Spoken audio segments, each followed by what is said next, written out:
Kalau pening lah fikir pasal ekonomi ni. So tak payah fikir lah, boleh tak? Uh,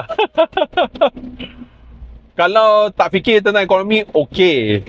Jujur saya cakap okey. Tetapi apa yang saya sarankan lah, buat ini saja.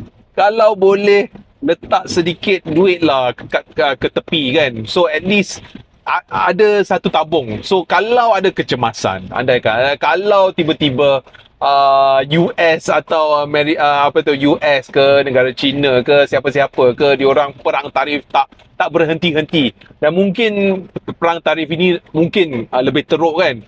So tiba-tiba negara kita pun kena impak kan. So at least kita tak perlu risau sangat lah. At least kita dah ada duit dalam bank. So kalau ada apa-apa pun kita tak apalah, kita boleh hidup atas kita punya emergency, duit emergency kita.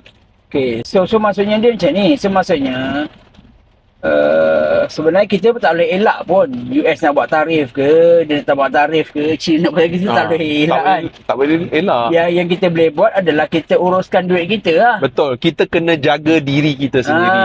So kena naikkan balik hashtag kita jaga kita lah. Betul tak? Betul. Okay. Jadi nak tak boleh lah. Ini kebetulan saya berkawan dengan Tuan Adenan lah. So adalah kesedaran tentang perkara itu. Jadi kalau kita okay, saya boleh bayangkan kehidupan orang yang tak ambil part pasal ekonomi pun. So dia akan jatuh kepada muflis tadi tu lah.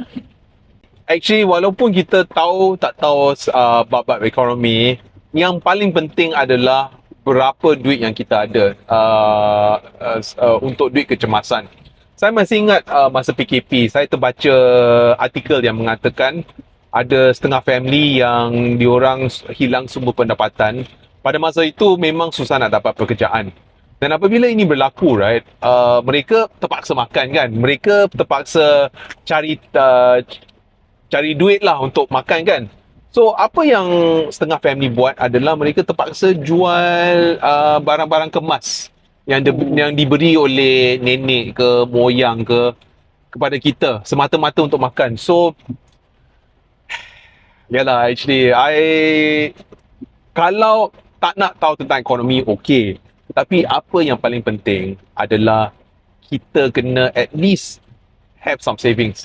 In fact, Tuan Hakim, I tahu, tak tahu kalau you masih ingat zaman parent kita, diorang selalu akan simpan duit. Lepas tu diorang punya filosofi adalah sediakan Sediakan payung.